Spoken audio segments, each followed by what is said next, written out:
রাত পোহালেই আমার ডিভোর্স। রাত তখন প্রায় 12:30টার মতো বাজে। ঘরের এক কোণে বসে আমি তখন ডিভোর্সের কাগজটার দিকে তাকিয়েছিলাম। চোখের পানি অনেক আগেই শুকিয়ে গেছে। এখন আমি আর কাঁদতে পারি না, কারণ রাত আর কয়েক ঘন্টা পরে আমি কারোর স্ত্রী থেকে তখন ডিভোর্সি হয়ে যাব।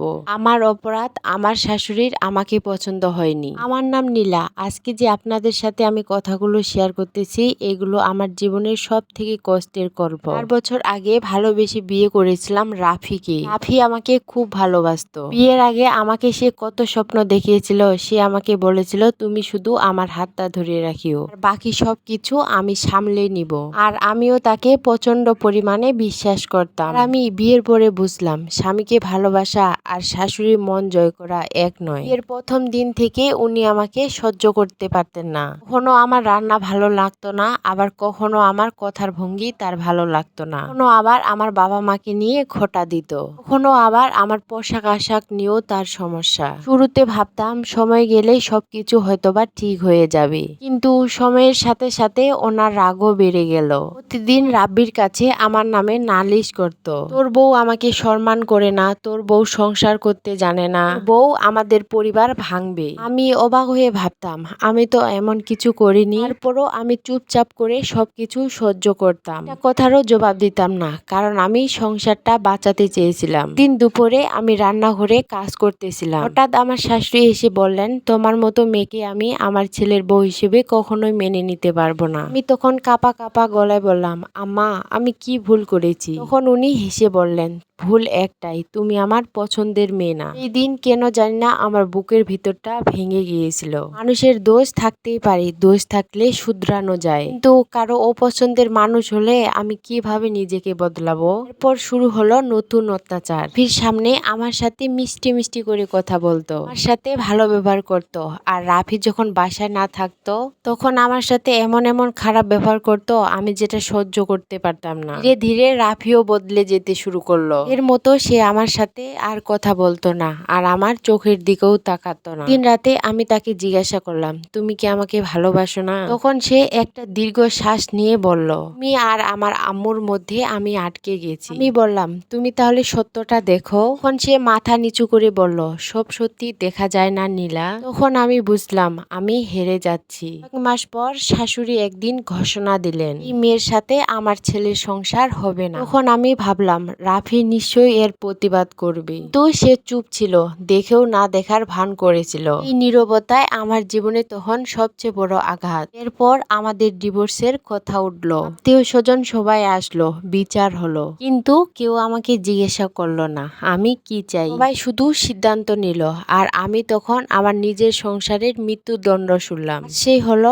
ডিভোর্সের আগের রাত। আমি জানালার পাশে বসে আছি, আমার চোখে এক ফোঁটাও ঘুম নেই। হঠাৎ করে রাত 2টার দিকে আমার ফোন বেজে উঠলো।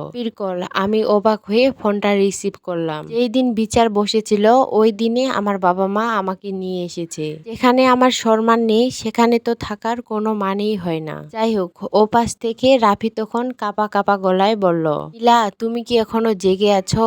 আমি তখন বললাম, হ্যাঁ, আমি এখনো ঘুমাইনি, আমি জেগে আছি। কালকে তো ডিভোর্স, তাই আমার ঘুম আসতেছে না। কিছুক্ষণ চুপ থেকে সে বলল, আমি একটা ভুল করেছি। তখন আমি অনেক হাসলাম। হেসে হেসে বললাম, তুমি কি ভুল করেছো? এখন বুঝতে পেরেছো? সে কেঁদে কেঁদে বলল, আজ আম্মু নিজেই সবকিছু স্বীকার করেছে। আমার বুকের ভিতরটা তখন জানি কেমন করে উঠল। আমি বললাম, কি স্বীকার করেছে? তুমি কখনোই কোনো ভুল করোনি। আম্মু শুধু তোমাকে পছন্দ করতো না, তাই তোমার নামে আমার কাছে আম্মু উল্টাপাল্টা কথা বলেছে, আর আমি সেটাই বিশ্বাস করেছি। তখন আমার চোখ দিয়ে পানি গড়িয়ে পড়ল। 4 বছর ধরে যে সত্যিটা আমি চিৎকার করে বলতে চেয়েছি, আজ সেটা প্রমাণ হলো। রাফি আমাকে বলল, আমি তোমার কাছে ক্ষমা চাইবার যোগ্য না। আমি তখন চুপ করে থাকলাম। তখন সে আবার বলল, আমি কি আরেকটা সুযোগ পেতে পারি? তখন আমি চুপ করে থাকলাম। ওর সাথে কথা বলতে বলতে কখন যে সকাল হলো টেরই পেলাম না। ডিভোর্সের কাগজে সই করার জন্য সবাই উপস্থিত। আমার হাত কাঁপতেছে, রাফিও বসে আছে। হঠাৎ করে তখন সে উঠে দাঁড়ালো। সবাই অবাক। ডিভোর্সের কাগজটা হাতে নিয়ে ছিঁড়ে ফেললো। ঘরে সবাই নিস্তব্ধতা। রাফি বলল, আজকে আমি আমার স্ত্রীকে নয়, আমার ভুলকে ছেড়ে দিচ্ছি। শাশুড়ি মা মাথা নিচু করে বসে রইল। রাফি এসে আমাকে বলল, তুমি চাইলেই তুমি তোমার বাবার বাড়িতে থাকতে পারো। আমি বাধা দিব না, কিন্তু যদি পারো আমাকে তুমি একটা সুযোগ দিও। আমি ওর দিকে তাকিয়েছিলাম। 4 বছরের কষ্ট, অপমান সবকিছুই যেন আমার চোখের সামনে ভেসে উঠছিল। ক্ষমা করা সহজ নয়, তবে মানুষ যদি নিজের ভুল বুঝতে পারে তাকে ক্ষমা করেই দেওয়া যায়। আমি ধীরে ধীরে বললাম, আমি তোমাকে ক্ষমা করলাম, তো ভাঙা বিশ্বাস জোড়া লাগতে আমার সময় লাগবে। ফির চোখ ভিজে গেল।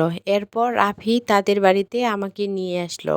এরপর শাশুড়ি মা নিজের ভুলটাও বুঝতে পেরে আমাকে জড়িয়ে ধরলো। আমিও সেই দিন মা বলে ডেকেছিলাম। শাশুড়ি মাও আমাকে জড়িয়ে ধরে বলল, মা তুই আমাকে ক্ষমা করে দিস। এরপর থেকে আমার শাশুড়ি মাও আমার সাথে কোনো খারাপ ব্যবহার করেনি। এখন উনি আমাকে অনেক ভালোবাসতেন। ওনার মেয়ে ছিল না, আমাকে মেয়ের মতোই ভালোবাসতেন। আমার বিয়ের এখন 12 বছর পার হয়েছে। আমার একটা ছেলে সন্তান হয়েছে। আমি এখন আমার ছেলে সন্তান, আমার সংসার নিয়ে অনেক সুখে আছি। তাই আমাদের জন্য দোয়া করবেন। আর এই গল্পটার সাথে আমার বাস্তব জীবনের কোনো মিল নেই। এটা হলো একটা আপুর জীবনের গল্প। আজকে এ পর্যন্তই বিদায় নিচ্ছি। সবাই ভালো থাকেন, সুস্থ থাকেন। Tata, bye bye.